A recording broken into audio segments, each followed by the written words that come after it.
রাতের বেলা তাহাজ্জুদ নামাজে তাদের চোখের পানি ঝরছে। যদি সম্ভব হয় 23 সালের সংকট মোকাবেলার জন্য বাংলার শ্রেষ্ঠ সন্তান আলেমদের শৃঙ্খল খুলে দিন, মুক্ত আকাশের নিচে তাদেরকে বেড়াতে দিন।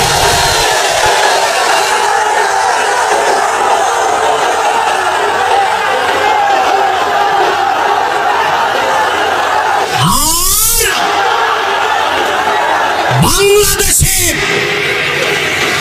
কোরআন ও সুন্নাহ বিরোধী যত আইন হয়েছে সে আইনগুলোকে বাতিল করতে হবে। বিদায় লগ্নে এই ঐতিহাসিক ময়দান থেকে বাংলাদেশের যারা নীতি নির্ধারক, অভিভাবক, তাদের উদ্দেশ্যে বলছি, আপনারা অত্যন্ত শঙ্কিত। 23 সালে কি হয় আপনারা জানেন না। আপনারা না জানলো আমরা বহু আগ থেকে আপনাদেরকে রেড অ্যালার্ট দিচ্ছি। ওলামায়ে কেরাম, বাংলাদেশে কোনো অভাব হবে না, ফুড ক্রাইসিস হবে না, দুর্ভিক্ষ হবে না, বিদেশি আগ্রাসন হবে না। শর্ত আছে, মজলুম আলেম যারা ভিতরে আছে তাদেরকে মুক্ত করে দিন। কারণ মনে রাখবেন, হাদিস শরীফের মধ্যে এসেছে, ইত্তাকি দাওয়াতাল মাজলুম ফাইন্নাহু লাইসা বাইনাহু ওয়া বাইনাল্লাহি হিজাব। মজলুমের বদদুয়া থেকে বাঁচো। মজলুমের বদদুয়ার আমার আল্লাহর মাঝখানে কোনো পর্দা নাই। অসংখ্য উলামায়ে কেরাম আজকে কারাগারে বন্দী হয়ে আছে। রাতের বেলা তাহাজ্জুদ নামাজে তাদের চোখের পানি ঝরছে। যদি সম্ভব হয় 23 সালের সংকট মোকাবেলার জন্য বাংলার শ্রেষ্ঠ সন্তান আলেমদের শৃঙ্খল খুলে দিন, মুক্ত আকাশের নিচে তাদেরকে বেড়াতে দিন।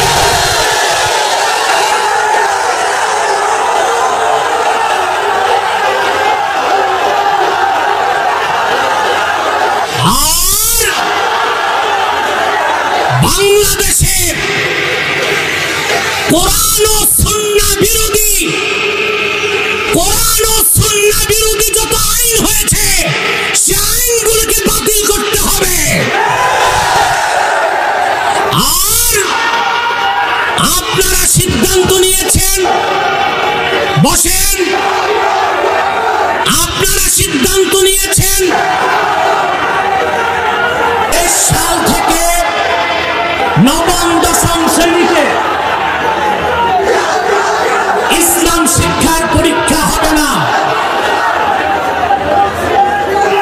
মাননীয় প্রধানমন্ত্রী, আপনার শুভাকাঙ্ক্ষী হিসেবে বলছি, যদি 23 সাল থেকে নবম দশম শ্রেণী থেকে ইসলাম শিক্ষাকে উঠিয়ে দেন, আগামী 10 বছর পরে ইসলাম শিক্ষা না পেয়ে পক্ষান্তরে ডারউইনের বিবর্তনবাদ পড়ে এদেশের ঘরে ঘরে নাস্তিক তৈরি হয়ে যাবে।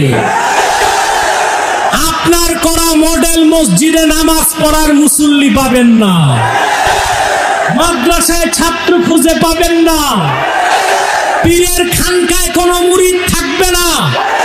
অতএব 23 সাল থেকে নবম দশম শ্রেণীর বোর্ড পরীক্ষায় ইসলাম শিক্ষা বাদ দেওয়ার আত্মঘাতী সিদ্ধান্ত বাতিল করতে হবে।